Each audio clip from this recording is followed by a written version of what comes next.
CM sir, सुरुवातीला तुमचं खूप शुभेच्छा तुम्हाला पुणे मीडियाकडून. धन्यवाद, आभारी, थँक्यू.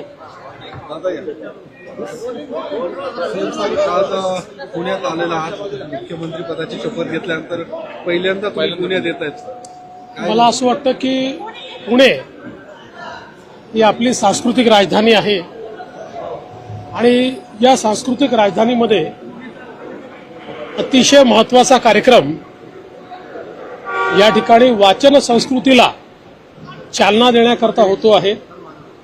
मागील वर्षी देखील या कार्यक्रमाला मी आलो होतो आणि पुणेकरांनी या पुस्तकांच्या प्रदर्शनाला जो प्रचंड प्रतिसाद दिला होता तो खरोखर थक्क करणारा होता आणि म्हणूनच यावेळेस निमंत्रण मिळाल्यानंतर मी निर्णय घेतला की याला आलं पाहिजे आणि म्हणून मला असं वाटतं की सांस्कृतिक राजधानीत अशा प्रकारच्या कार्यक्रमाने सुरुवात होते ही खरोखर मला अतिशय आनंदाची गोष्ट. रिंग रोड सारखे प्रोजेक्ट तुमचे ड्रीम प्रोजेक्ट राहिलेले आहेत, तुम्ही नेहमी करू ते काहींचे उद्घाटन रखडलीत.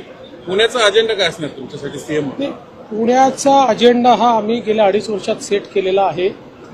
आता त्या अजेंड्याला गती देणं हे महत्वाचं आहे, ती गती आम्ही देऊ. तर कालपासून दादरच्या हनुमान मंदिराचा मुद्दा उद्या आला होता, त्याला आता रेल्वेने सुद्धा स्थगिती दिलेली आहे, मात्र कायमस्वरूपी रद्द करावी अशा पद्धतीचे मागणी त्याची करू ना. त्यातनं असं आहे की माननीय न्यायालयाने मागच्या काळामध्ये निर्णय देऊन मंदिरांच्या कॅटेगरी केलेल्या आहेत आणि जुनी मंदिरं जी आहेत ती त्या कॅटेगरीप्रमाणे नियमित करता येतात.